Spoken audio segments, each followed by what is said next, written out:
Hi అండి, అందరికి నమస్తే. సో ఇది నా కస్టమర్ ప్లాట్ నెంబర్ 209. అప్పుడు మేము కొనేటప్పుడు కస్టమర్కి ఏం ఉండేది కాదు. రోడ్స్ అనగా డ్రైనేజ్ అనగా ఇదేమీ ఇవ్వలేదు. ఇలాంటి చూడండి, ఒక ప్లాట్కి వాటర్ ట్యాప్ ఇచ్చాం.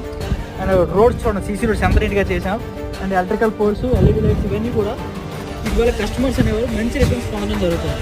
సో ఒకసారి డ్రైనేజ్ చూడండి, అండర్ డ్రైనేజ్ ఎలా ఇచ్చాం ఒకసారి చూడండి. ఇది కూడా సిమెంట్ పెడితే సెట్ చేయడం జరిగింది. సో ఒకసారి చూడండి, ఇక్కడ మట్టిలో మనం ఆడింది సిమెంట్ ఇల్లు కాదు, మట్టి ఇల్లు వాడడం వల్ల మనకి ఇది స్ట్రాంగ్గా ఉంటాం. సో ఇలాంటి మెయింటెనెన్స్ ఉంది, ఇలాంటి డెవలప్మెంట్స్ ఉన్న వెంచర్లు కొనడం వల్ల మంచి డెవలప్మెంట్స్ వస్తాయి. ఇప్పుడు కస్టమర్ 7,500 కొన్న వాళ్ళు ఇప్పుడు 1 ఇయర్లో చూసుకుంటే 9,500 పెరిగింది. సో ఎంత రిటర్న్స్ వచ్చింది? సో అంటే బెస్ట్ ప్రైస్లో అది ఇన్వెస్ట్మెంట్ చేశారు, బెస్ట్ ఎప్పుడు ఇన్వెస్ట్మెంట్ చేశారు, బెస్ట్ కనెక్టివిటీలో చేశారు. ఒకసారి వెనక్కి చూసుకుంటే